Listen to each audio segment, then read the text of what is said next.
no more gloom for those who are in distress. In the past he humbled the land of Zebulun and the land of Naphtali. But in the future he will honor Galilee of the Gentiles by the way of the sea, along the Jordan. The people walking in darkness have seen what? A great light. On those living in the land of the shadow of death, a light has dawned. You have enlarged the nation and increased their joy. They rejoice before you as people rejoice at the harvest, as men rejoice when dividing the plunder. For, as in the day of Midian's defeat, you have shattered the yoke that burdens them, the bar across their shoulders, the rod of their oppressor. Every warrior's boot used in battle and every garment rolled in blood will be destined for burning, will be fuel for the fire. For to us a child is born, to us a son is given, and the government will be on his shoulders, and he will be called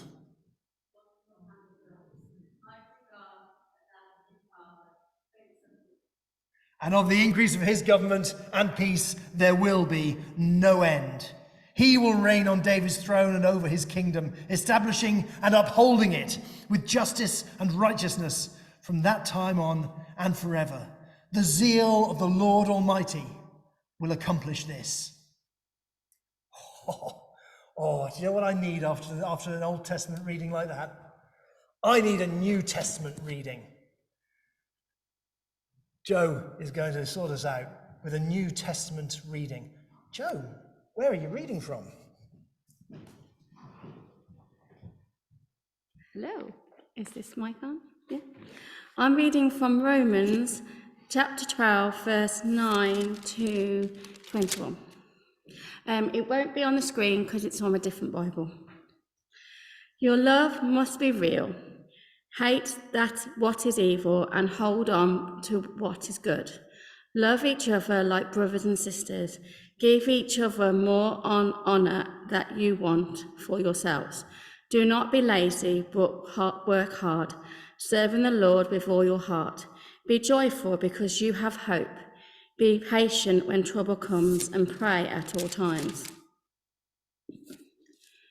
Share with God's people who need help. Bring strangers in need into your homes. Wish good for those who harm you. Wish them well and do not curse them. Be happy with those who are happy and be sad with those who are sad. Live in peace with each other. Do not be proud, but make friends with those who seem unimportant. Do not think how clever you are. If someone does wrong to you, do not pay him back by doing wrong to him. Try to do what everyone thinks is right. Do your best to live in peace with everyone. My friends, do not try to punish others when they wrong you, but wait for God to punish them with his anger. It is written, I will punish those who do wrong. I will repay them, says the Lord. But you should do this.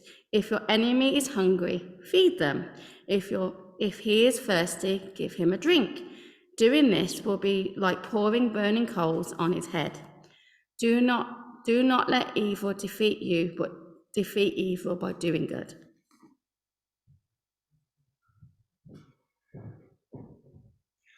With those words, do not let evil defeat you, but defeat evil by doing good. We're going to turn straight away without a segue song. Sorry, Tom, I only just realised I hadn't written one in. Without even a segue song, we're going to. Oh, hang on. You have. I have. No, I haven't. I put it in the wrong place. No, I'm going straight from reading straight into sermon. Okay. Thank you. With Tom's permission and blessing, then, here I go straight into the sermon. The sermon is called "The Light and Dark Sides of Halloween," which sort of gives away the opening question. What's the date today? It's the 30th of October, is it really? My goodness, time keeps moving on. It's today's the 30th of October. See, I did know, it's written here. Our shops have been full of paraphernalia related to a particular festival since the beginning of the month. That festival is marked tomorrow. Can anyone tell me what that festival is? All Hallows Eve, that's right, Halloween. Halloween. Straw poll, we like doing straw polls. What do we think of Halloween? Tell me your opinions. We don't celebrate. Don't celebrate Halloween? Okay, Alison gives it a thumbs down. Cute, does that? Confused. I'll take that. Okay, let's have a go. Hands up if you think that it is mostly harmless fun. Yeah, okay. Put your hands up if you think it is a satanic festival steeped in evil. Put your hands up if you are either undecided or think the truth is somewhere in the middle. I like the fact that you gave the little, yeah, okay, we won't talk about that. Okay. So, Roots on the Web had a completely different theme for this service, but I'm a little bit concerned that we as the UK church, so not just Redditch Baptist Church, but broader, the whole church in the UK, we may be unable to connect to society if we just withdraw from it. I don't think a monastic model of faith is healthy for either society or for individuals. When monasteries were a big thing, they were at their best when they were providing healthcare and education for the communities they served. In my estimation, they were at their worst when they locked the doors and put nothing back into those communities. It reminds me a little bit of the Essene community, the remains of which I visited in Israel. I know you're impressed by that power. I will. Do you know, I'll do it again in just a moment. And it's incredible power. It's basically just getting Mike to do it for me. But it's down there by the Dead Sea. See, in Israel, there's like a geographical parable. This is just what I saw. This isn't thus saith the Lord. This is just what I saw. The River Jordan begins in the mountains of Lebanon from snow melt and rainfall. That's away right at the top of the screen there by the B. It flows through Israel, irrigating and giving life and protection to the nation. It pools at the Sea of Galilee, which is that pool, that big blob of water at the top there. I've swum in it. It's really rather nice. I tried to walk, but I realized I couldn't. It's a freshwater lake, which is teeming with life. There are restaurants around the side, around the edge of it, where they sell the dish of St. Peter's fish. Has anyone been to these restaurants? Yeah, it's great, isn't it? I mean, I don't like fish, but apart from that, and I tell you what, you can't get a bacon sandwich for love nor money. But it's fantastic. The river then continues its journey south to the Dead Sea. Pow! Did you find that just as satisfying there? Yeah. I know. Which is, by the way, the lowest point on Earth, above the sea. It's below sea level. It's very, very hot. I've frequently felt like fainting, in fact. By this time, the water is so saturated with salts that no life can take hold there at all. And a body, watch this, here's the Essene community, pow! And I've just got here a picture of a big, heavy body. A body can float unaided. I haven't got a bicycle inner tube or anything there. That's all me. The body of water through which the river flows, note this, the body of water through which the river flows is full of life. The body of water into which the river flows and ends is in a stagnant evaporating pool, is dead and cannot support life. It's saltier than the sea. It's about, 33%? No, I can't remember the figures, but it's really, really salty. Now, in fact, if I was told when I was there, if you try and swim across it, you'll be mummified in salt by the time you get to the other side.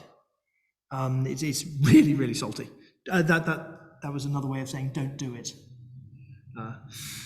Now, similarly, a community who've been entrusted with a message and let it flow out, irrigating their lives and those around them, grow and thrive. But a community like the Essenes, who are entrusted with the same message, but who don't spread it or allow it to inform their lives, will stagnate and eventually die. With that uplifting thought, I'd like to talk about the origins of Halloween. And I'd like to do this with the next slide. Pow!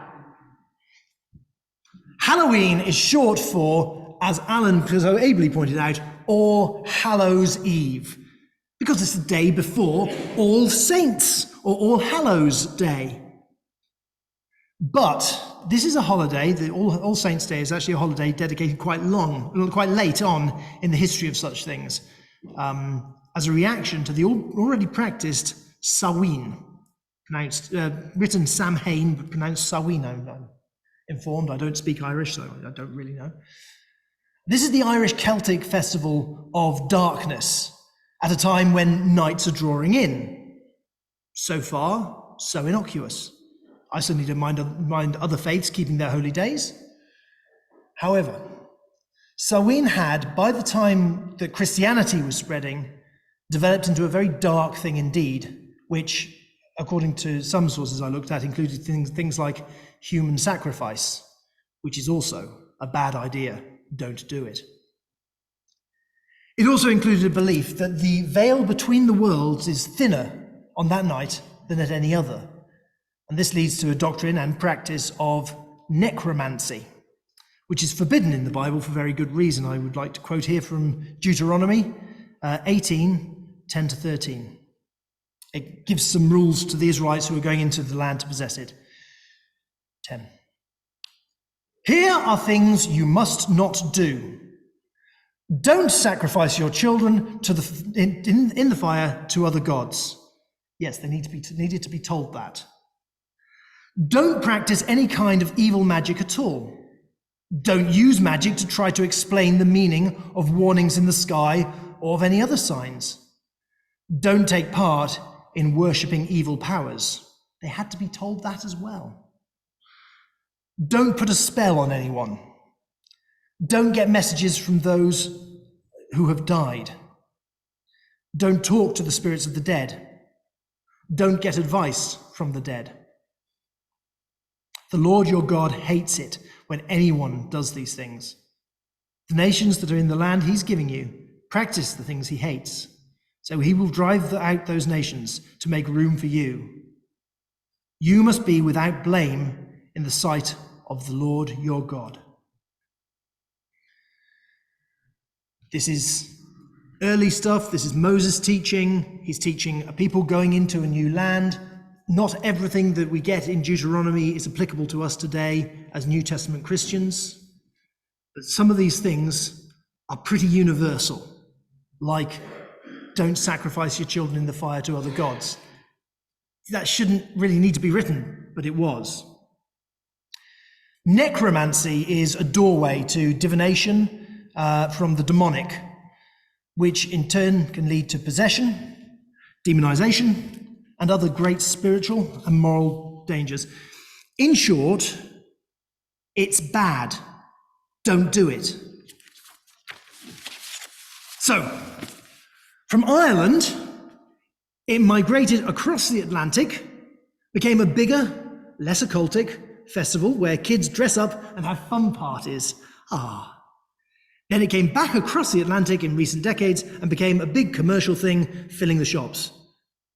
So, should I just shut up and let the secularists have their fun without me shouting about how evil it is? No.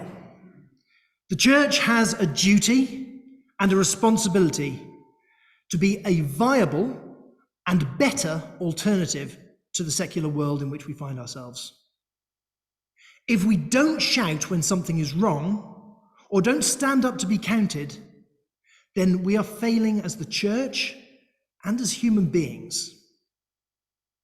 Halloween remains the second highest day on the satanic calendar, after Walpurgisnacht, but that's another sermon, and is still used by modern-day witches to worship Satan.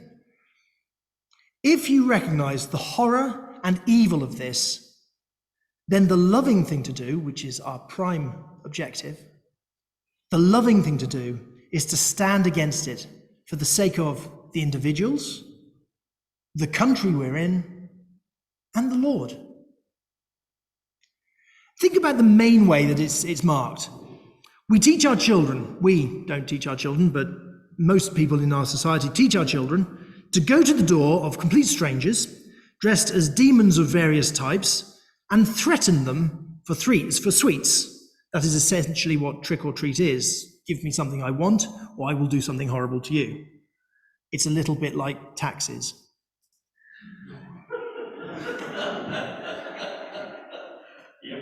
I didn't write that down. That one just occurred to me that moment. Normally, the lesson we teach our children is to keep children safe and good, is not to knock on doors that we don't know, to treat people as we would wish to be treated. I'm sure there was someone famous who said something like that. Do unto others. Who was that guy? Ah, there we go. You see, that's an old adult asking the question where the answer is always Jesus. And not to glorify evil. All of these are inverted on Halloween. So, given, as I have shown, that Halloween has bad origins and bad practices, what should our reaction to it be? Chapow! There are two live options.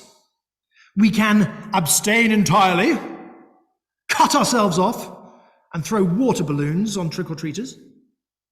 I've given you an idea there, haven't I? Yep. Let's move on quickly before you enact it. Or we can do what God has done with us. Accept that there is some seriously messed up, sinful stuff in the mix, just like us. But try and redeem it for Christ, just as God has done for us. As we heard from Romans 12:21, and thank Jo, she's not here, but I would thank her, do not be overcome by evil, but overcome evil with good. I've already said that I think that shutting the doors of the church is a mistake for the church, for society, and for God. So I'm not in favour of option one, of completely locking the church doors. This is not the same as imagining that there's nothing wrong with Halloween or overlooking the deeply, deeply troubling undertones that it brings with it. But to have a purely reactionary response is more likely to ostracize and demonize the very people we have been called to reach out to. I hope in due time that God would use this church to reach out to Satanists, to have an active deliverance ministry, and present a relevant and attractive alternative culture to the bankrupt and perverse one we see outside our doors. We may not be ready for all of that yet, but we can be working towards it. The alternative response would be something more proactive. Instead of cloistering ourselves away from the church, from the world, we could invite the world in. Tom has been plugging today and for a few weeks now the light party at Cook Hill Church. And that's an excellent example of countering the culture with redeeming grace. Many churches do this for children. I know there's two or three other light parties in town. This is great. But very few do it for adults. Perhaps we could consider for next year, not for tomorrow, for next year, hosting a light party in the hall and a games evening in the sanctuary for adults, so we can have some fun too. It's just a thought, just an idea. See, people clearly want to gather and have fun. And that is a good, godly endeavour. We should be leading the world in good. Let me say that again. We should be leading the world in good, godly endeavors. Do you know what the devil thinks of fun? C.S. Lewis did. It took a while, but I had to get a quote in. I read from Screwtape Letters. So this is the voice of Screwtape, who is a senior demon to a junior tempter on Earth. Fun is closely related to joy, a sort of emotional froth arising from the play instinct. It is very little use to us. It can sometimes be used, of course, to divert humans from something else which the enemy would like them to be feeling or doing. But in itself, it has wholly undesirable tendencies. It promotes charity, courage, contentment, and many other evils. So that's what the devil thinks of fun. Let's have fun. Secondly, we don't need to wait to give sweets to callers. But we can give sweets to anyone at any time. Just go out and just throw sweets at people. Don't make sure they're not hard-boiled sweets. That's not a good idea. You could be had up for assault or something. But why not give more substantial things? If someone asks you for something, give them what they really need. That is, if they ask for chocolate, give them an apple and the gospel. If someone asks you for money to buy drugs, give them a meal and sit and listen to their story. If someone asks you to carry their cloak for a mile, carry it for 2 and tell them why. I'm sure I read a story like that once. It was in a book. What was that book called? The New Testament, that's the one, thank you. Finally, we have a Christian heritage to be proud of. We heard about all of those great Christian heroes of the faith earlier. The day after Halloween is, as Alan quite rightly said, All Saints' Day. This is a day to celebrate great Christians who have made a difference in the world. We could talk to our friends about William Wilberforce and John Newton and the abolition of the slave trade. We can talk about Nye Bevan founding the NHS. We can talk about Saint Telemachus, whose death ended the practice of gladiator fights. One of those wasn't a modern example.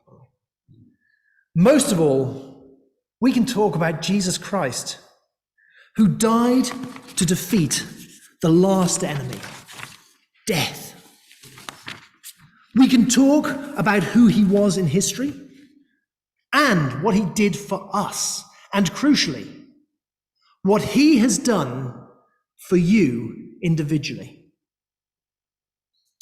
We should strive not to let All Saints' Day pass without telling someone about a great Christian example who has been an inspiration to you and how Jesus has changed you and your life. I've got something in square brackets, which means it's an interactive part. So can I just ask, does anyone have a great Christian hero, a hero of the faith? I think you all know that mine is C.S. Lewis. Who is your Christian hero? This is this bit where you respond to me. Thomas, are you talking about yourself or the doubting one? The doubting one. He was awesome. Why, Tom? Well, he went on to be a missionary in India, didn't He did. Legend has it, and I choose to believe that legend. Yep, absolutely. Good. He did. He spread the gospel in India. India became was greatly evangelized by Thomas. Yes. Anyone else?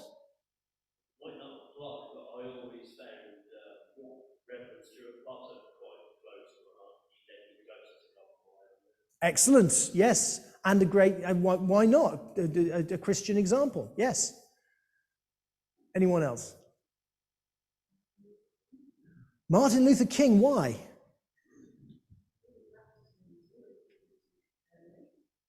I neglected to mention that, did I? Sorry. He was a great man.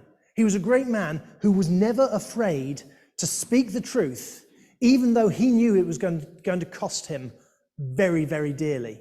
Yeah, he was very brave, very courageous man. And I suspect probably quite fun to hang around with. Courage being one of the products of fun. Anyone else? Oh, tell me more. She spoke to a policeman on Clapham Common and told him about Jesus and started Christian faith. That's it. Wonderful. That is very cool. Excellent, thank you. Anyone else? 3, 2, 1. Right, it's too late. Keep it to yourself. Excellent. Look, we've got loads of examples of great Christians who we can go out. Don't let All Saints' Day pass. Don't let the 1st of November pass without telling someone about why you are a Christian, who has influenced you, and of course, maybe, if you're feeling brave, invite them to be countercultural and become a Christian themselves. So, to conclude, should Christians mark Halloween? No. We should not get involved in darkness. What has darkness got to do with light, or the devil with God? As Paul says in 2 Corinthians, for what do righteousness and wickedness have in common?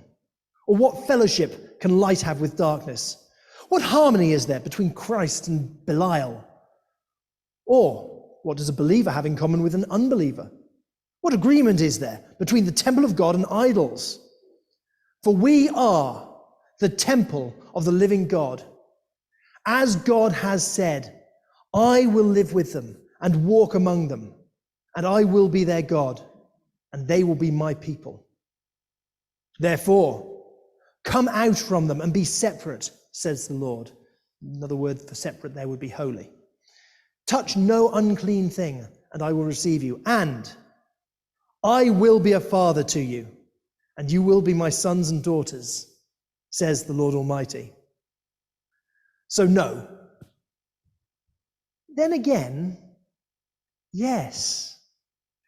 We are to be in the world, but not of the world. Let me say that again. We are to be in the world, but not of the world. So we should make use of Halloween, little by little, as we make the festival our own. The light that we are bearers of will penetrate the darkness, and people will see that there is a viable alternative to this dark veil of tears, and that is the way, the life, and the truth that is Jesus Christ. Another way of saying that, in fact, would be the people who dwell in the darkness will see a great light. Let's agree to be that light. As I like to end my sermons, I would like to ask now, are there any questions? 5, 3, 2, 1. It's far too late. Therefore, Tom, would you like to lead us in a song about being that light in the darkness?